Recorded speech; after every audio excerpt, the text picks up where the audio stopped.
নদী পার ভাঙে যাচ্ছে, আমাদের বাড়িটাই সমস্যা। আমাদের তিরপলের বাড়ি হলেও জায়গাটা না থাকলে আমরা থাকবো কোথায়, এটাই আমাদের সমস্যা। বালির বস্তা দিয়ে বাঁধ বাঁধে গেছে, এই বালির বস্তা দিয়ে বাঁধ বাঁধলে তো হবে না, একটু ভালো করে বাঁধা দিতে হবে। আমাদের জায়গা নিয়ে সমস্যা, আমাদের জায়গায় যদি না থাকে আমরা থাকবো কোথায়? আমাদের তিরপল দিয়ে উপরে থাকতে পারি, কিন্তু থাকবো কোথায়? জায়গাকে দিবে। আত্রেই নদী দক্ষিণ দিনাজপুর বালুরঘাটের প্রাণ। এই নদীকে কেন্দ্র করেই গড়ে উঠেছিল মানুষের জীবনযাপন। জেলে থেকে সাধারণ মানুষ সবার জীবিকার সঙ্গে জড়িয়ে আছে এই নদী। কিন্তু আজ সেই আত্রেই নদী মানুষের আতঙ্কের কারণ হয়ে দাঁড়িয়েছে। বালুরঘাট পুরসভার ডাকরা এলাকায় নদী ভাঙ্গনের দাপটে প্রায় 40টি পরিবার প্রতিদিন কাটাচ্ছে দুঃসহ ভয় নিয়ে। ড্যাম তৈরি করার আগে এই আমাদের ওইখান থেকে ড্যাম থেকে আরম্ভ করে এদিকে 30 মিটার অবধি একদম পুরো বাঁধে বাঁধানোর পরে তারপরে ড্যামটা হাত দেবে। যদি বাঁধ তৈরি না করে তাহলে আমরা ড্যাম পার করতে দেব না। যেইভাবে ড্যাম আছে এইভাবেই থাকবে, যেইভাবে নদী আছে ওইভাবে থাকবে। মানে ওই তো জলের ধারে সবার সামনে আমাদের বাড়ি, জলের ধারে একেবারে ওই যে বাড়ি। কতটা সমস্যায় আছে, একেবারে ভেঙে পড়ে গেল, জলটা একেবারে কাছে চলে আসে। বাড়ি কোথায়, জল কোথায়, কাছে একদম। আমরা আগে থেকে বসে, আমার বসবাস 30 বছর। তাতে কি কি সমস্যা দেখলেন এখন? আগে তো নদীটা এই সাইডে ছিল না, ড্যাম্পের আগে নদীটা ছিল ওই সাইডে। এই ড্যাম করার পরেই নদীটা একদম রাস্তা ভেঙে যাচ্ছে।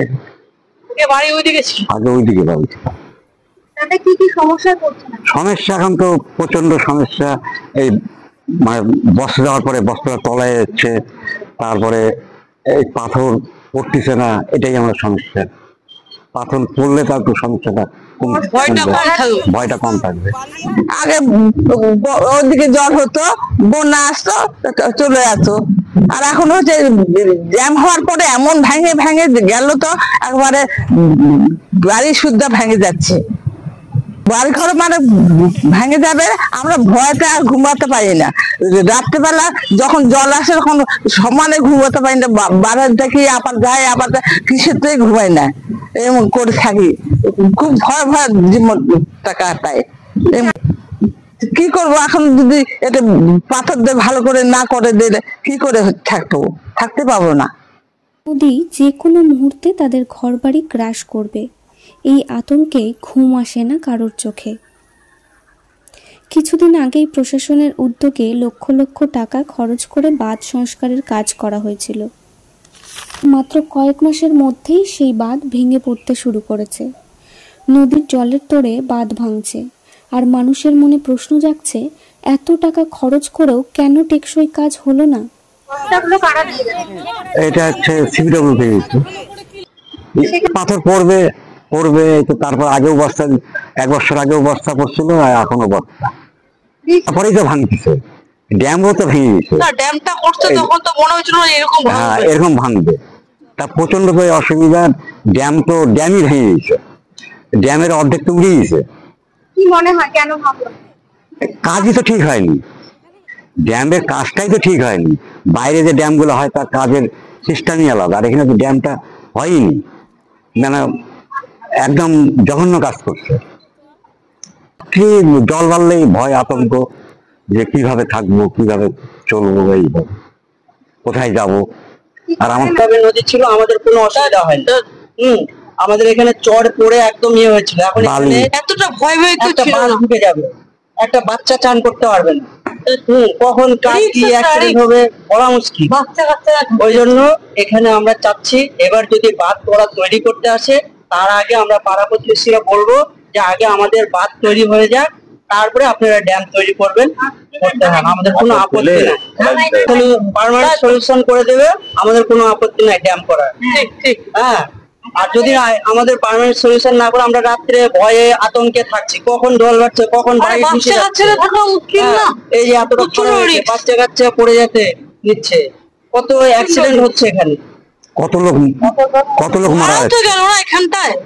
আগে আমাদের এই পাথর ফেলায় নেবো, প্রত্যেকটা মানে কংক্রিট কাজ করাই না, তাও ড্যাম করতে, নাহলে ড্যাম করতে দেবেন। চলে আসলো, এখন কাম করে ভেঙে যাচ্ছে, এ করে যাচ্ছে, এগুলা ঠিক না করে কি করে হবে? যা বলছিল এর আগে বাড়ি বস্তা দিল, বাড়ি বস্তা দিয়ে কিছু হয়? আবার ভাঙে যাচ্ছে বাড়ি বস্তা, বাড়ি বস্তা দিয়ে হবে না তো, এটা পাথর টাথর না দিলে হবে না এসব। ঘরটা একদম ভেঙে যাচ্ছে, নাকি টিনের ঘরটা ভেঙে, দেখেন জল কোথায়। এখন করছি আমাদের এটা ভালো করে ওই ওপার থেকে এই পর্যন্ত ভালো করে বাঁধে দিই, এটাই বলতে চাচ্ছি আমরা। আমি গ্রামবাসীদের নিয়ে মিটিং করি এবং সেখানে তাদের সমস্যার কথা শুনি। এরকম আগে যেরকম ভাঙেনি, আমরা যে ড্যাম করার আগে ভয়টা ছিল না, সেরকম যদি থাকে তাহলে আমাদের কোনো আপত্তি নাই। কিন্তু আমাদের ওই রকম পাকা বাঁধ, ওপারে দেখো তো কি সুন্দর ওপরে বাঁধ। স্থানীয়দের অভিযোগ, বাঁধ নির্মাণে অনিয়ম ও দুর্নীতি হয়েছে। নিম্নমানের কাজের ফলে নদী ভাঙ্গন রোধ করা তো দূরের কথা, বরং মানুষের জীবনের ঝুঁকি আরও বেড়ে গেছে। এখন প্রশ্ন উঠছে, কোটি কোটি টাকা খরচ হয়েও যদি সাধারণ মানুষের নিরাপত্তা নিশ্চিত না হয়, তবে দায়িত্ব নেবে কে? ড্যামটাকে আমরা আবার রিপেয়ার করব। আর এমনি তো বুঝতেই পারছেন বাংলাদেশের যে পলিটিক্যাল অবস্থা খুবই খারাপ, সুতরাং সেখানটায় আগের মতন পরিস্থিতি নেই যে আমরা বাংলাদেশের সঙ্গে কথা বলবো, বৈঠক করব, তারপরে আমরা করব। আমরা আমাদের দিক থেকে যেটা করা সম্ভব আমাদের রাজ্যের মধ্যে থেকে আমরা সবটাই করব। নদী ভাঙ্গনে যে পরিবারগুলো সর্বস্ব হারাচ্ছে, তাদের ভবিষ্যতের কথা ভাবছে কে?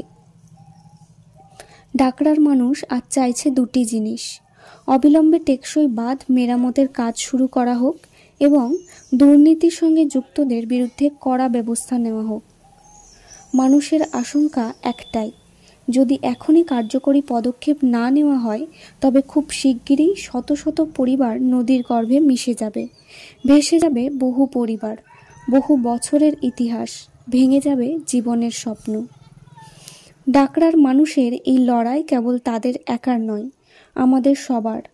তাই এই ভিডিওটি শেয়ার করুন, যাতে প্রশাসনের কানে পৌঁছায় তাদের আর্তনাদ।